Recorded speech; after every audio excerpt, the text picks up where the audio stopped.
نہ کریں، اس چھوٹے سے چھوٹے گناہ سے بھی بچنا چاہیے، اور چھوٹی سی چھوٹی نیکی کو یہ کہہ کر کہ یہ تو چھوٹی سی نیکی ہے، یہ چھوڑنی نہیں چاہیے، نیکی کر لینی چاہیے۔ اور پھر مشہور واقعہ ہے امام غزالی رحمۃ اللہ علیہ کا، حضرت کا جب انتقال ہوا تو خواب میں کسی شاگرد نے ضروری ہے، میں چاہتا ہوں کہ تھوڑا سا میں آپ کو خواب میں دیکھا تو حضرت امام غزالی رحمۃ اللہ علیہ سے سوال کیا کہ آپ کا کیا بنا، اللہ کے سامنے پیش ہوئے کیا معاملہ بنا؟ تو فرمایا کہ اللہ نے میری مغفرت فرمائی۔ تو شاگرد نے کہا ہاں آپ کی تو مغفرت ہونی تھی، آپ نے کبھی سے کی خدمت کی ہے، آپ کے ہزاروں شاگرد۔ فرمایا نہیں بھائی، ابھی تو وہ معاملہ اللہ کی خدمت میں پیش ہی نہیں ہوا۔ اللہ نے فرمایا امام غزالی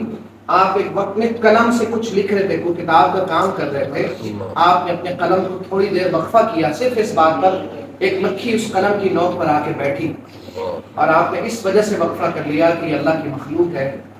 پانی پی لے گی یا اس سیاہی کو چوس لے گی، تو اس کے بعد وہ جب اڑ گئی آپ نے اس کے بعد اپنا کام کیا، جو آپ نے یہ وقفہ کیا میری مخلوق پر ترس کھایا، آج میں اسی برکت سے آپ کو معاف کروں۔ تو کوئی نیکی چھوٹی نہیں سمجھنی، اس میں سے یہ